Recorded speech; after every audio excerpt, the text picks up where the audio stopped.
ছাত্ৰ ছাত্ৰীসকল, আজি আমি এৰিষ্টটলৰ তৰ্কশাস্ত্ৰত বচনৰ চতুবৰ্গীয় বিভাজন অৰ্থাৎ ফ'ৰফল্ড ক্লাছিফিকেশ্যন অফ প্ৰপজিশ্যন সম্পৰ্কে আলোচনা কৰিম।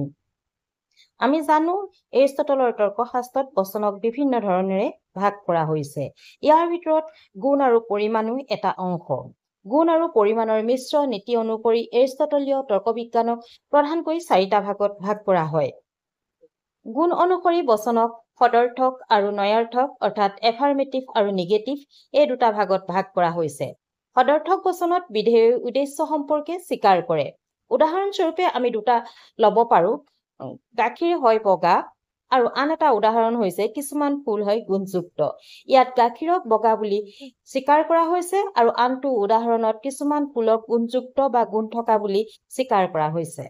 আনহাতে এটা নয়াৰ্থক বচনত বিধেয়ৰ উদ্দেশ্য সম্পৰ্কে অস্বীকাৰ কৰে, যেনে কিছুমান ছাত্ৰ নহয় দুষ্ট, আৰু এটা উদাহৰণ আমি ক'ব পাৰো কোনো বস্তু নহয় স্থায়ী। ইয়াত কিছুমান ছাত্ৰক দুষ্ট নহয় বুলি কোৱা হৈছে আৰু আন এটা উদাহৰণত কোৱা হৈছে যে কোনো বস্তু স্থায়ী নহয়। পৰিমাণ অনুসৰি বচনক সাব্যিক আৰু বিশেষে ইউনিভাৰ্চেল আৰু পাৰ্টিকুলাৰ এই দুটা ভাগত ভাগ কৰা হৈছে। এটা সাব্যিক বা সামান্য বচনত বিধেয়ৰ উদ্দেশ্য সম্পৰ্কে সমগ্ৰ অৰ্থত স্বীকাৰ বা অস্বীকাৰ কৰে। উদাহৰণস্বৰূপে আমি ক'ব পাৰো সকলো মানুহ হয় মৰণশীল, অৰ্থাৎ মৰণশীলতা সকলো মানুহৰ ক্ষেত্ৰত স্বীকাৰ কৰা হৈছে। আকৌ কোৱা হয় যে সকলো ছাত্ৰ নহয় বুদ্ধিয়ক। এতিয়া ইয়াত বুদ্ধিয়ক শ্ৰেণীটো সকলো ছাত্ৰৰ ক্ষেত্ৰত নহয় বুলি কোৱা হৈছে।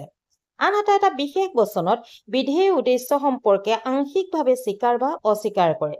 উদাহৰণস্বৰূপে ক'ব পাৰো যে কিছুমান ফুল হয় বগা, অৰ্থাৎ কিছুমান ফুলকে বগা হয় বুলি কৈছে, আৰু আন এটা উদাহৰণত ক'ব পাৰো যে কিছুমান ফুল নহয় বগা, অৰ্থাৎ কিছুমান ফুল বগা নহয় বুলি কৈছে। সকলো ফুলকে ইয়াত বগা নহয় বা সকলো ফুলকে ইয়াত বগা হয় বুলি কোৱা নাই, কিছুমান ফুলকহে ইয়াত বগা হয় বা কিছুমান ফুলক ইয়াত বগা নহয় বুলি কোৱা হৈছে। গতিকে গুণ আৰু পৰিমাণক বচনত একেলগে 4টা ভাগত ভাগ কৰা হৈছে। ইয়াকে বচনৰ চতুৰ্গুণ বিভাজন বা এৰিষ্টটলৰ তৰ্কবিজ্ঞানত বচনৰ চতুবৰ্গীয় পৰিকল্পনা বুলি কোৱা হয়। প্ৰত্যেক বচনতে গুণ আৰু পৰিমাণ থাকে। এটা সাব্যিক বা বিশেষ বচন সদৰ্থক বা নয়াৰ্থক হ'ব পাৰে। ঠিক একেদৰে এটা নয়াৰ্থক বা সদৰ্থক বচন সাব্যিক বা বিশেষ বচন হ'ব পাৰে। বচনৰ এই পাৰস্পৰিক বিভাজনসমূহক সামান্য সদৰ্থক, সামান্য নয়াৰ্থক, বিশেষ সদৰ্থক আৰু বিশেষ নয়াৰ্থক বুলি কোৱা হয়। এই 4টা বচনকে কোৱা হয় universal affirmative, universal negative, particular affirmative আৰু পাৰ্টিকুলাৰ নিগেটিভ। সামান্য সদৰ্থক অৰ্থাৎ ইউনিভাৰ্চেল এফাৰ্মেটিভ বচনত বিধেয়ৰ উদ্দেশ্য পদক সমগ্ৰ অৰ্থত স্বীকাৰ কৰে বা মানি লয়। যেনে সকলো মানুহ হয় মৰণশীল। ইয়াত মৰণশীল বিধেয় পদে মানুহ উদ্দেশ্য পদক সমগ্ৰ অৰ্থত স্বীকাৰ কৰিছে। দ্বিতীয়তে সামান্য নয়াৰ্থক বচন অৰ্থাৎ ইউনিভাৰ্চেল নিগেটিভ বচনতে বিধেয় পদে উদ্দেশ্য পদক সমগ্ৰ অৰ্থত অস্বীকাৰ কৰে। যেনে কোনো মানুহ নহয় অমৰ। ইয়াত বিধেয় পদ অমৰত্বই উদ্দেশ্য পদ মানুহক সমগ্ৰ অৰ্থত অস্বীকাৰ কৰিছে। বিশেষ সদৰ্থক অৰ্থাৎ পাৰ্টিকুলাৰ এফাৰ্মেটিভ বচনতে বিধেয় পদে উদ্দেশ্য পদক আংশিকভাৱে স্বীকাৰ কৰে। যেনে কিছুমান ফুল হয় বগা।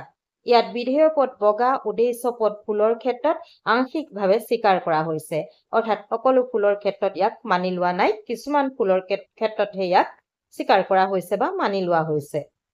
বিশেষ নয়াৰ্থক পাৰ্টিকুলাৰ নিগেটিভ বচনতে বিধেয় পদে উদ্দেশ্য পদক আংশিকভাৱে অস্বীকাৰ কৰে। যেনে কিছুমান পুলিচ নহয় সাধু। ইয়াত বিধেয় পদ সাধুৱে উদ্দেশ্য পদ পুলিচক আংশিকভাৱে অস্বীকাৰ কৰিছে, অৰ্থাৎ সকলো পুলিচকে সাধু বুলি নহয় বুলি কোৱা নাই, কিছুমান পুলিচকহে সাধু নহয় বুলি উল্লেখ কৰিছে। এই 4 বচনক এৰিষ্টটলৰ তৰ্কশাস্ত্ৰত ক্ৰমে এ, ই, আই, অ প্ৰতীকৰ সহায়ত ব্যাখ্যা কৰা হয়।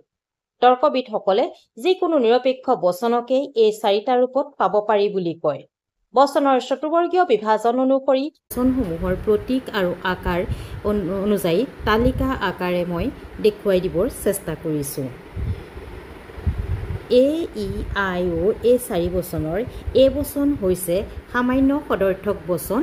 ইয়াৰ সাংকেতিক উদাহৰণ হৈছে সকলো এছ হয় পি। ই বচনক সামান্য নয়াৰ্থক বচন বুলি কোৱা হয় আৰু ইয়াৰ সাংকেতিক উদাহৰণ হৈছে কোনো এছ নহয় পি। আই বচন হৈছে বিশেষ সদৰ্থক বচন, ইয়াৰ সাংকেতিক উদাহৰণ হৈছে কিছুমান এছ হয় পি।